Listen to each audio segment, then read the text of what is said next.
महंगाई है कि नहीं मोदी राज में? है, एक सेकेंड, महंगाई है। मैं बताती हूँ महंगाई है, महंगाई, मगर अगर मोदी राज में महंगाई है और अगर आप इसको इकोनॉमिक साइज देखो ना तो बाकी देशों से कम है।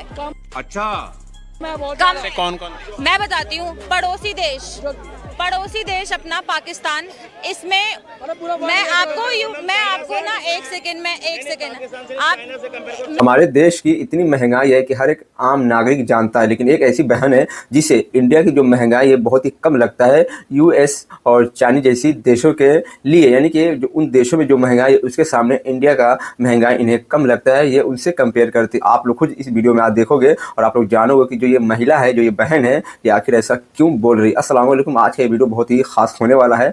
इस महिला, इस बहन को एक भाई साहब ऐसा तगड़े जवाब दिए तो इसकी बोलती को बंद करके रख दिया है। तो हम और आप एक साथ इस वीडियो को देखेंगे और जानेंगे। तो चलिए इस वीडियो को शुरू करते हैं। महंगाई है कि नहीं मोदी राज में? है, एक सेकेंड, महंगाई है। मैं बताती हूँ महंगाई है, महंगाई, मगर अगर मोदी राज में महंगाई है और अगर आप इसको इकोनॉमिक साइज देखो ना तो बाकी देशों से कम है। अच्छा, कम महंगाई है लेकिन अदर देशों से कम है। पड़ोसी देश अपना पाकिस्तान, इसमें मैं आपको ना एक सेकेंड मैं आपको यूएस तक कंपेयर करूंगी। इंडिया को पाकिस्तान से कंपेयर कर देती है हर एक चीज में। मैं आपको यूएस तक कंपेयर करूंगी, रुको। मैं पाकिस्तान में लौकी जैसी सब्जी 300 रुपए किलो है, 300 रुपए किलो, और वो आज से 3 महीने पहले थी। ठीक है, वहाँ पे पेट्रोल 250 रुपए लीटर मिलता है। दूसरी चीज, यूएस, मैं आप चाइना पे भी आऊंगी। यूएस जैसा देश है जो बहुत जिसको लोग बहुत ज्यादा सोचते हैं कि हम यूएस में जाके बसेंगे। यूएस में 10 साल में 3 बार इन्फ्लेशन आ चुका है। यूके दूसरी बार इन्फ्लेशन क्राइसिस पे है। कॉस्ट ऑफ लिविंग यूके में बहुत ज्यादा है। न्यूजीलैंड में कॉस्ट ऑफ लिविंग बहुत ज्यादा है। ठीक है। दूसरा, चाइना में कॉस्ट ऑफ लिविंग क्यों नहीं है? चाइना में महंगाई क्यों नहीं है? क्योंकि चाइना के सारे सॉफ्टवेयर्स, सारे एप्लीकेशंस वो इनबिल्ड हैं। वो कोई भी सॉफ्टवेयर, कोई भी एप्लीकेशन बाहर के देश से इंपोर्ट नहीं करती है। वो सब कुछ अपना देश बोलेंगे। नहीं, बांग्लादेश की करेंसी से तुम पाकिस्तान से कंपेयर कर रहे हो तो बांग्लादेश से भी कंपेयर करो। सही बात। बांग्लादेश की करेंसी डॉलर के मुकाबले कहाँ और इंडिया की करेंसी डॉलर के मुकाबले कहाँ है? किसी भी दुनिया में मेजरमेंट के लिए जो मानक है, जैसे समय का मानक सेकंड है, ऐसी पूरी दुनिया में करेंसी का मानक डॉलर है। तो डॉलर होता है। ये बताओ 2014 के पहले कितने रुपए का 1 डॉलर था और 2014 के बाद कितने रुपए का 1 डॉलर है? और बांग्लादेश के कितने रुपए का 1 डॉलर था 2014 के पहले और अभी 2023 में बांग्लादेश के कितने रुपए का 1 डॉलर है? ठीक है, कंपैरिजन करोगे तो उस देश से करो जिसकी औकात कल नहीं थी। पाकिस्तान की ना भैया आज से 50 साल पहले आज़ादी हासिल हुई थी, उस टाइम पे बराबरी थी, लेकिन आज़ादी के 5 साल बाद ही पाकिस्तान बुरी तरह बिछड़ चुका था। पाकिस्तान की तो कैपेसिटी थी ही नहीं। चाइना से कंपेयर करो, बात तो सही है। कंपेयर कर रहे हो बांग्लादेश से करो, बांग्लादेश की भी नहीं थी, लेकिन आज बांग्लादेश उभर गया। इंडिया की करेंसी से ज्यादा मजबूत हो रही है। छोटा सा देश है, ठीक है भाई, कुछ ना कुछ तो नीति होगी। अब ये बताओ, डेमोक्रेसी के मामले, करप्शन के मामले में देख रहा था मैं, भारत की जो करप्शन के मामले में रैंकिंग थी वो 78 थी, अभी 83 हो गई। ठीक है, मोस्ट करप्टेड कंट्री में आ रहा है हमारा। ठीक है, ये कह रहे हैं कि भैया डंका बज रहा है। भाई आंकड़े नहीं रखोगे, मीडिया पे सिर्फ तारीफें सुनोगे तो तुम्हारे पास गलत ही इन्फॉर्मेशन आएगी। ये बात कर रहे हैं बांग्लादेश की, चलो ये बात करें पाकिस्तान की। पाकिस्तान आज से 50 साल पहले भी नहीं था, अभी भी नहीं है। यूएस जैसा देश, यूके जैसा देश, कनाडा जैसा देश आज से 50 साल पहले बहुत अच्छा था। और आज वो गरीब नहीं, बहुत ज्यादा गरीब हो गया है। ठीक है, आप वहाँ पे ये नॉलेज कौन देश गरीब है अभी तक मालूम नहीं है। तो आपको बहुत इकोनॉमी है यूएस की, आपकी यूएसए की जो इकोनॉमी है कितने ट्रिलियन की है? इकोनॉमी का मेरे को आइडिया नहीं है। मैं जो चीज नहीं पता वो चीज मैं गलत नहीं बोलूंगी। ये चीज का नॉलेज ही नहीं है जी। अमेरिका की जो इकोनॉमी है वो 28 ट्रिलियन की है। ठीक, इंडिया की जो है अभी 3 ट्रिलियन पे है।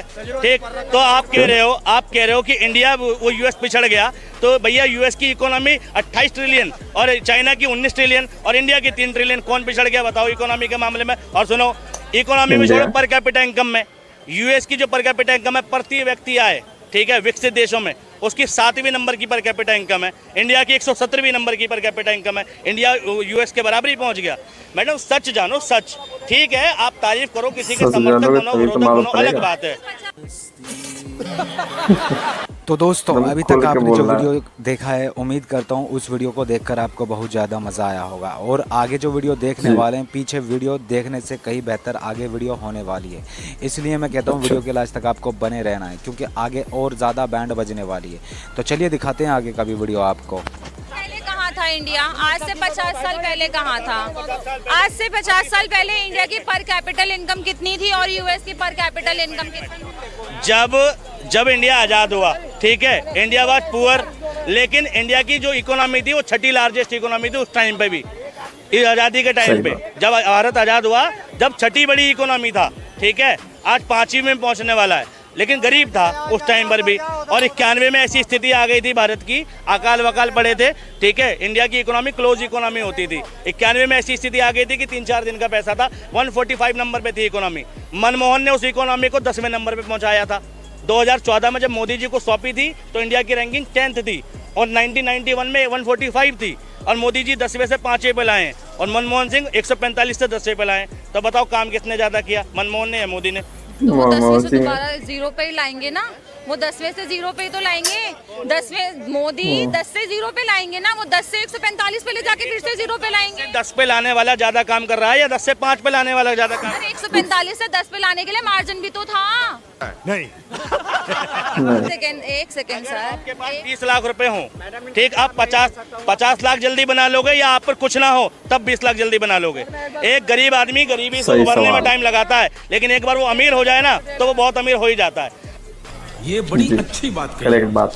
जब तक देश की इकोनॉमी 1 ट्रिलियन इकोनॉमी नहीं बनी थी, तब तक देश के लिए चुनौती थी कि कैसे ट्रिलियन में पहुंचा जाए। लेकिन जिस वक्त 1 ट्रिलियन हो गई ना, 1 ट्रिलियन हो गई थी 2007 में, और 2 ट्रिलियन पता कब हो गई थी? 5 साल बाद ही हो गई थी। तो 1991 ठीक से आने में, 1 ट्रिलियन आने में 2007, देखो कितना समय लगा, 17 साल। तो ठीक है? दोस्तों जैसा कि आपने देखा, इन बीजेपी वाले भक्तों का कहना यही है, जो 2014 के बाद में तरक्की हुई बस वही इनको दिखाई देती है, लेकिन जो 2014 से पहले तरक्की हुई थी इसका इनको पता ही नहीं। इसका तो इनको ये पता है कि पहले तरक्की थी ही नहीं और तरक्की हुई नहीं, लेकिन इनको जब फैक्ट पे कोई बंदा सही आकर बात। बताता है, जब जाकर समझ आती है, और इसको भी समझ आ गई है इतनी, तो बाकी और समझ आने वाली है। देखिए वीडियो आप। क्या थी और 2007 में पॉपुलेशन क्या थी, 2023 में पॉपुलेशन क्या है?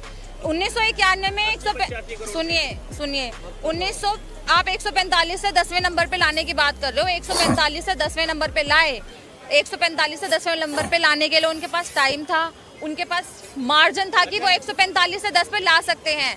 वो 10 से 5 पर लेकर आए ना, अब 5 से 0 1 पे भी लेकर आएंगे। अब ऐसा तो नहीं कर सकते ना कि दिखाने के लिए वो पहले 5 नंबर से 25 नंबर पे लेके जाएं, फिर बोल वापस से रही 5 है, नंबर पे लेकर आएं, फिर 1 पे लेके जाएं। वो चीज़ तो पॉसिबल नहीं है। मैं कह रहा हूँ अगर पॉपुलेशन बढ़ रही है बताओ। तो मैन पावर भी तो बढ़ी है ना, उस हिसाब से पॉपुलेशन बढ़ी है तो इंसान भाई देश में काम कार्य करने की क्षमता बढ़ी है, विदेश में जाने वाले लोगों की संख्या बढ़ी है, और विदेश में अगर लोग गए हैं तो शुद्ध कारक आय बढ़ी है, NFI बढ़ा है, net factor income from abroad बढ़ा है।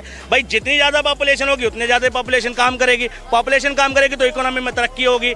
तो भैया ये तो मोदी जी के लिए प्लस पॉइंट मिला, आबादी बढ़ गई तो घटा थोड़ी है इकोनॉमी के मामले में। और अरे बाप रे, ये तो धोती खोल रहा है। हाँ, पूरा पोल 91 खोल में रहा है। और 2014 में जब छोड़ के गए थे तो 120 करोड़ आबादी थी, 120-125 करोड़ आबादी थी, ठीक। 2001 में जब जनगणना हुई थी उस टाइम पे 100 करोड़ के आसपास, 103 करोड़ 104 करोड़ आबादी थी। 91 में 80 करोड़ के आसपास थी, ठीक है। तो जनसंख्या विस्फोट तो उस हिसाब से हुआ ही नहीं मोदी जी के आने के बाद, जिस हिसाब से पिछली सरकारों ने झेला।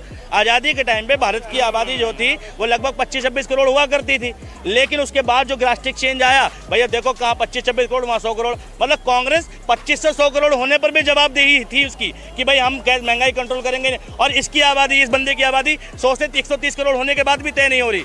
मतलब रीजन, पब्लिक रीजन क्या दे रही, आबादी बढ़ गई। अरे सरकार क्या घंटा करने के लिए चुनते हैं हम? अब बोल मेरा मुंह से निकल गई, मेरी जबान टूट गई हाथ। सही बात। देखिए अगर कांग्रेस मोदी जी की तरह रोना रोती कि 70 साल कुछ नहीं हुआ, तो कांग्रेस के पास रोने के लिए 200 साल थे अंग्रेजों के, ठीक है, कि 200 साल अंग्रेजों ने शासन किया जी, देश लूट लिया, कुछ नहीं, हम क्या करें, हम क्या करें, हम क्या करें। ऐसा नहीं किया कांग्रेस ने। कांग्रेस ने ये कहा कि चुनौती है, हम लड़ेंगे, तरक्की करी, डेवलपमेंट किया। अगर कांग्रेस रोती तो 200 साल रोती, ना तुम्हें मेट्रो मिलती, ना सड़क मिलती, ना मॉल मिलते, ना इंफ्रास्ट्रक्चर मिलता, कुछ भी नहीं मिलता। बात तो सही है। तो दोस्तों फाइनली आज का वीडियो यहीं एंड हो चुका है। अगर आपको ये वीडियो पसंद आया तो वीडियो को फटाफट से लाइक कर दें एंड चैनल को सब्सक्राइब कर लें, क्योंकि इस तरह के वीडियो इस चैनल पर आपको मिलते रहते हैं। और इस वीडियो के लिए आप क्या कहना चाहेंगे तो आप अपनी राय कमेंट्स बॉक्स में ज़रूर देकर जाएँ। बाकी नेक्स्ट वीडियो मिलते हैं, तब तक के लिए टाटा बाय बाय।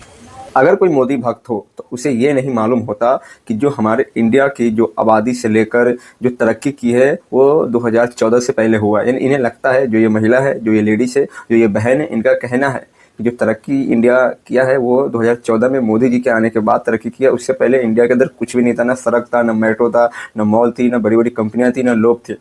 जो भी हुआ है वो 2014 से मोदी जी के आने के बाद हुआ है। और आज इंडिया का क्या हाल है आप लोग से बेहतर कोई नहीं जानता। आप लोग को ये वीडियो कैसा लगा आप लोग नीचे कमेंट बॉक्स में जरूर बताना, और इस वीडियो को ज़्यादा से ज़्यादा शेयर कीजिए और इस वीडियो को लाइक जरूर कीजिए। चैनल पर नए हो तो चैनल को सब्सक्राइब जरूर कीजिए। फिर मिलते हैं एक नई वीडियो के साथ।